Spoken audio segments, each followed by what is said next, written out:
महाभारत का युद्ध हुआ महाराज। इस युद्ध में सब प्रकार से जिसके पास धर्म था, पांडवों के पास धर्म था, भगवान पांडवों के साथ खड़े रहे तो पांडवों की विजय हो गई और कौरवों की पराजय हो गई। कौरव हार गए, पांडव विजयी हो गए। लेकिन पांडवों ने भी अपना बहुत कुछ खोया। कौरवों में सारे कौरव मारे गए, एक बचा था दुर्योधन। इस दुर्योधन की जंघा को भी भीम ने तोड़ दिया था, पल पल अपनी मृत्यु का गिन रहा था। पांडवों के प्रति इतना ईर्ष्या भाव इस दुर्योधन के अंदर था कि जब अश्वत्थामा आया, आकर के देखा दुर्योधन को, दुर्योधन तुम्हारी ये स्थिति बड़ी दयनीय है, मैं क्या कर सकता हूँ। आज दुर्योधन ने कहा अश्वत्थामा तुम मेरे लिए एक कार्य कर सकते हो तो जरूर करो। कहा क्या करूँ? कहा तुम पांचों पांडवों का वध कर दो, पांचों पांडवों को मार दो, मुझे मेरा सब कुछ मिल जाएगा। अश्वत्थामा ने कहा तुम चिंता मत करो मित्र, मैं पूरा प्रयास करूंगा कि उन पांडवों का सर्वनाश कर दूं। अश्वत्थामा अपने मन में कूटनीति भर करके एक षड्यंत्र लेकर के पहुंच रहा है। यही भगवान श्री कृष्ण को आभास हो गया कि अश्वत्थामा आने वाला है, रात के अंधेरे में ये पांडवों को मार देने वाला है। भगवान श्री कृष्ण ने तुरंत पांडवों से कहा पांडव, आप जिस स्थान पर रोज शयन करते हो ना, उस स्थान पर मत सोना। पांडव भगवान श्री कृष्ण की सारी बातें मानते थे, इसलिए वो उस स्थान पर नहीं सोए। लेकिन भूलवश मां द्रौपदी के पांचों बालक उस स्थान पर सो गए। अश्वत्थामा आया, आकर के आज रात के अंधेरे में उसने पांचों द्रौपदी के पांचों बालकों को अच्छे से देखा नहीं। उसे लगा यही पांडव हैं, क्योंकि इसी स्थान पर सोते हैं। तुरंत ही आज तलवार निकाल के पांचों के सर काट दिए महाराज। आज अश्वत्थामा ने पांचों के हत्या कर दी। दुर्योधन को जब ये बात पता चली कि इसने बाल हत्या की है, तो दुर्योधन को भी बहुत बुरा इस बात का लगा कि इसने बाल हत्या की है, ये बहुत बड़ा पाप किया है। दुर्योधन तो अपने प्राणों को वही समाप्त कर दिया महाराज। यहाँ पर प्रातः काल जब हुई तो द्रौपदी जी ने अपने पांचों बालकों की ऐसी हत्या देखी, ऐसी निर्मम हत्या हुई। आज पांचों बालकों को उस द्रौपदी ने खो दिया महाराज। द्रौपदी आज करुण क्रंदन करने लगी, विलाप करने लगी, जोर जोर से रोने लगी। क्या बिगाड़ा था दुष्ट अश्वत्थामा ने मेरे पांचों, क्या बिगाड़ा था मेरे पांचों बालकों ने उस दुष्ट अश्वत्थामा का। बारंबार रुदन करी। आज द्रौपदी का करुण विलाप सुनकर के तुरंत ही अर्जुन खड़े हो गए। अर्जुन कहने लगे द्रौपदी तुम चिंता मत करो, वो दुष्ट अश्वत्थामा जहां भी होगा, आकाश पाताल जिस स्थान पर भी होगा, मैं उसे पकड़ करके लाऊंगा, तुम्हारे चरणों में डाल दूंगा, उसे सजा मिलेगी, उसे दंड जरूर मिलेगा। अर्जुन चले, हाथ में अपने धनुष ले लिया, भगवान कृष्ण साथ में है। तुरंत ही जब आज अर्जुन चले जा रहे थे, अश्वत्थामा ने देखा कि अर्जुन मेरी तरफ आ रहे हैं, तो अश्वत्थामा ने ब्रह्मास्त्र चला दिया अर्जुन की तरफ। और जैसे ही ब्रह्मास्त्र को आते हुए देखा अर्जुन ने, तो अर्जुन घबरा गए। भगवान श्री कृष्ण से प्रार्थना करने लगी कि हे कृष्ण, कृष्ण कृष्ण महाबाहो भक्ता नाम भयंकर, त्वमेको दहामानाना मपवो शीशं श्रुते। हे कृष्ण मेरी रक्षा करो, हे कृष्ण इस ब्रह्मास्त्र को आप देख रहे हो, ये ब्रह्मास्त्र मेरी ओर आ रहा है, कृपया मेरी रक्षा कीजिए। अर्जुन हाथ जोड़ करके भगवान श्री कृष्ण के सामने खड़े हैं। भगवान श्री कृष्ण कहते हैं कि अर्जुन क्यों घबरा रहे हो?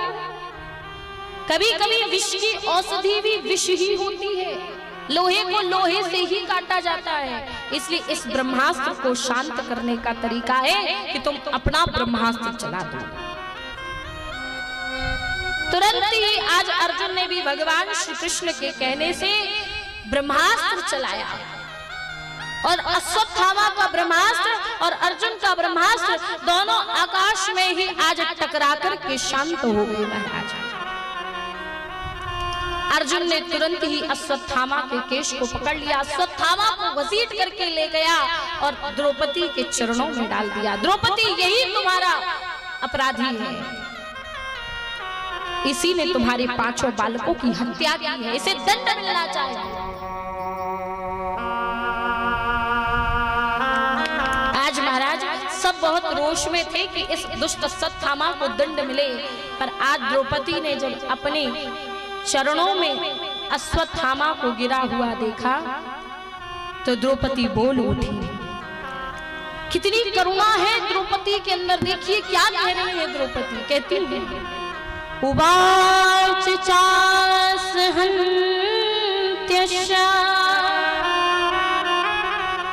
बन्धनानयनं सती मुच्यतामेष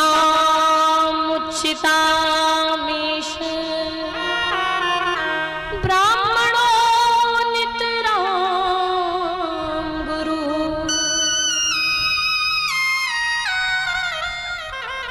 द्रौपदी कहती है कि हे स्वामी, इस अश्वत्थामा को छोड़ दीजिए।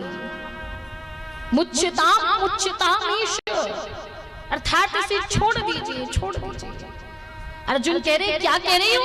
ये तुम्हारे इसी व्यक्ति ने तुम्हारे बालकों की हत्या की और तुम कह रहे इसे छोड़ दो। द्रौपदी कह रही, हाँ स्वामी, इसे छोड़ दीजिए, क्योंकि इसे छोड़ने के पीछे एक कारण नहीं है बल्कि 3 कारण हैं। कहा, क्या कारण है? द्रौपदी कहती है कि स्वामी, सबसे पहली बात तो ये एक ब्राह्मण है और ब्राह्मण का आदर करना चाहिए, अनादर नहीं करना चाहिए। दूसरी बात, ये आपके गुरु द्रोणाचार्य के पुत्र हैं, यदि इन्हें दंडित किया गया तो आपके गुरुदेव का भी अपमान होगा, इसलिए इन्हें छोड़ दीजिए।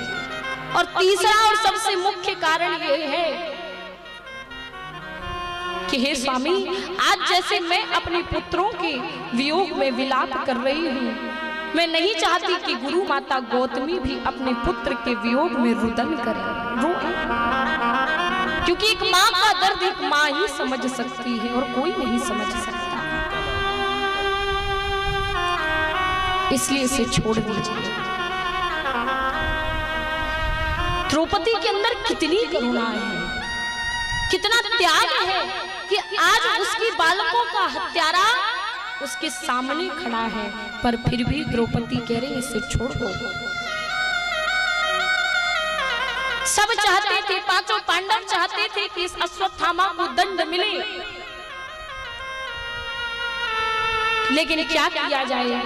तब श्री कृष्ण की शरण में पहुंचे, कहने लगे, भगवान आप ही बताइए कि इस अश्वत्थामा के साथ क्या करना चाहिए, इसे छोड़ देना चाहिए या इसे दंड देना चाहिए? भगवान श्री कृष्ण ने अर्जुन को और भी धर्म संकट में डाल दिया। क्यों? भगवान श्री कृष्ण कहते हैं, हे अर्जुन, ब्रह्मबंधनहन्तव्या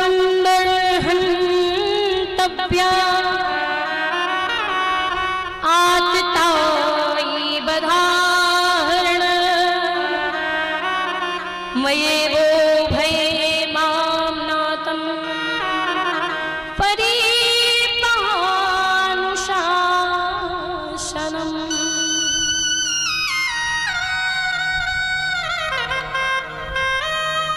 आज भगवान श्री कृष्ण कहने लगे, भगवान श्री कृष्ण ने कहा कि हे अर्जुन, ये एक ब्राह्मण है, इसीलिए इसे मारना नहीं चाहिए, लेकिन ये बाल हत्यारा है, इसे छोड़ना भी नहीं चाहिए। अर्जुन बेचारे धर्म संकट में पड़ गए, क्या करूं, इसे छोड़ूं या इसे मारूं? भगवान श्री कृष्ण के पास हाथ जोड़ करके खड़े हो गए, कहने लगे कि भगवान आप ही बताइए कि इसके साथ क्या करना है, क्योंकि मुझे कुछ भी समझ में नहीं आ रहा है। भगवान श्री कृष्ण ने कहा घबराओ मत, जब तक मैं हूं तब तक घबराने की जरूरत नहीं है।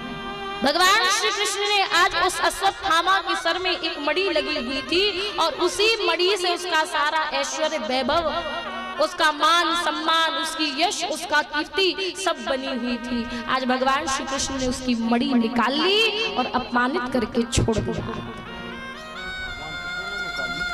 यहाँ भगवान श्री कृष्ण ने जब ये कार्य किया, अश्वत्थामा को यदि कोई एक बार में मार देता तो शायद अश्वत्थामा को इतना कष्ट नहीं होता, लेकिन उसे के सर से मणि निकाल करके उसे इस तरह से निकाल दिया गया, अपमानित किया गया, तो उसे बड़ा चोट लगी।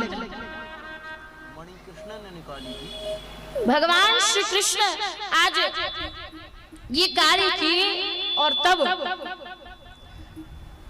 यही अश्वत्थामा के अंदर जो था ना, बैर भाव खत्म नहीं हुआ, बल्कि और विरोध की भावना उमड़ पड़ी।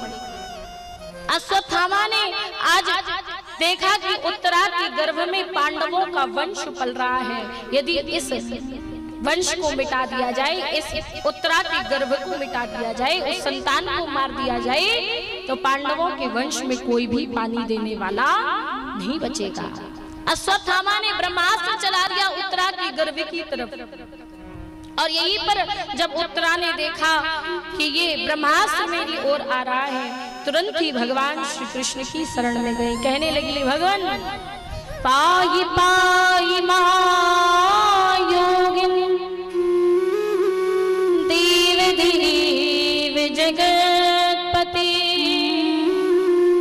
नान्यं त्वद् भयं पश्ये यत्र मृत्युः परस्परम्।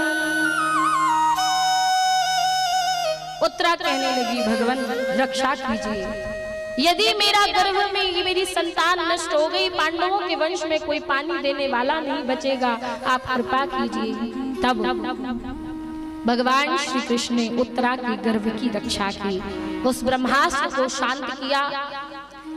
यहाँ भगवान श्री कृष्ण पांडवों पर सदैव कृपा करते रहे।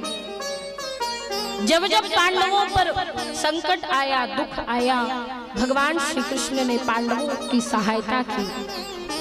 समय आने पर जब भगवान एक समय अपने स्थान, अपने महल द्वारिका को जाने लगे, कुछ दिन भगवान हस्तिनापुर में रहे, सबको आनंद दिया। जब द्वारिका जाने लगे तो भगवान श्री कृष्ण ने सबको कुछ ना कुछ प्रदान किया। द्रौपदी को कुछ दिया, अर्जुन को कुछ दिया, नकुल सहदेव को कुछ दिया, लेकिन बुआ कुंती बिल्कुल किनारे चुपचाप बैठी हुई थी। भगवान श्री कृष्ण पहुंचे, कहने लगे बुआ आप भी कुछ मांग लीजिए, आप क्यों कुछ नहीं मांग रही हैं? सबको मैंने कुछ ना कुछ दिया है, आपको भी मैं कुछ देना चाहता हूँ। कुंती कहने लगी हे श्री कृष्ण, हे गोपाल, मैं तुमसे क्या मांगू? जिसके पास स्वयं सबसे बड़ा धन हो, गोपाल हो, गोविंद हो, भला वो क्या मांगेगा? कहा मुझे कुछ भी नहीं चाहिए। पर भगवान श्री कृष्ण ने कहा कि नहीं, मैं तो कुछ ना कुछ जरूर दूंगा, आप मांगिए। तब बुआ कुंती ने ऐसी चीज मांगी जो हम आप सभी कभी नहीं मांग सकते। क्या मांगा? बुआ कुंती कहती है विपदः सन्तु नाशश्व तत्र तत्र जगद्गुरो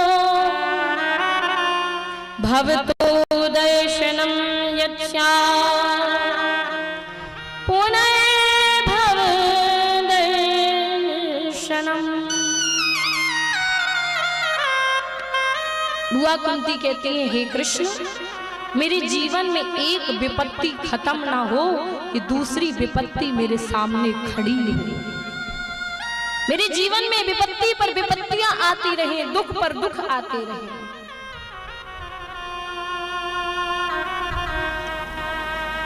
बुआ कुंती क्या मांग रही है, जरा विचार कीजिए। विपत्ति मांग रही है, दुख मांग रही है। हम भगवान से कभी विपत्ति मांगते नहीं मांगते। क्या मांगते हो? आरती में रोज कहते हो ना, सुख संपत्ति घर आवे, कष्ट मिटे तन का। हे प्रभु, सुख मिले, संपत्ति मिले, धन मिले, ऐश्वर्य मिले, वैभव मिले, लेकिन ये विपत्ति से तो हमको दूरी रखना। हम विपत्ति नहीं मांगते भगवान से। कौन व्यक्ति होगा जो अपने लिए विपत्तियां मांगेगा, दुख मांगेगा? लेकिन बुआ कुंती मांग रही है, हे प्रभु हमारे जीवन में, मेरे जीवन में विपत्ति दे दो, दुख दे दो। भगवान श्री कृष्ण कहने लगे, बुआ आप ये क्या मांग रही हो? विपत्ति कोई देने की चीज है। कुंती कहने लगी कि हे श्री कृष्ण, मैं ऐसा सुख लेकर के क्या करूं जिससे मेरे हरि की विस्मृति हो जाए। व्यक्ति दुख में भगवान को ज्यादा याद करता है। सुख आ जाए जीवन में तो उस समय भगवान याद नहीं आते। उस समय फिर ये कहता है कि जीवन में जो हुआ है मैंने किया है, मेरी वजह से हुआ है, मेरा है। फिर ये मैं, मेरा, ये अहम है, अहंकार है। सुख आया हम भगवान को भूल गए, दुख आया तो खूब भगवान को बजा। बुआ कुंती कहती है, सुख की माथे सिल पड़े जो हरि हृदय से जा, बलिहारी बा दुख की जो पल पल नाम जपा।